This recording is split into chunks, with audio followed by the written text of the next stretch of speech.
Hey girl. Okay, let's talk a little bit about being an anxious attachment, but also being hyper independent because those things seem like they contradict each other. However, I feel like they make sense to me together, as well as being an avoidant and being hyper independent, but for different reasons. So let's talk about it. Hyper independence is a coping strategy, it's a coping mechanism, and it's developed when, in a lot of past experiences, whether it's childhood or like an ex or whatever, you relied on somebody and they let you down. You know, you felt abandoned, you felt unsafe, therefore, your nervous system is like, yeah, we're not going to do that again because we're going to protect ourselves and not get hurt. So just rely on yourself, girl.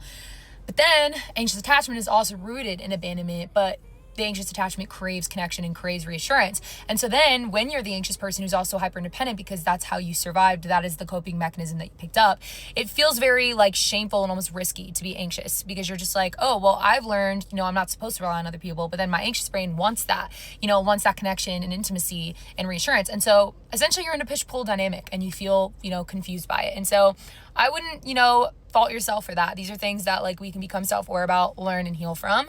But they definitely can coexist. So that's just my take.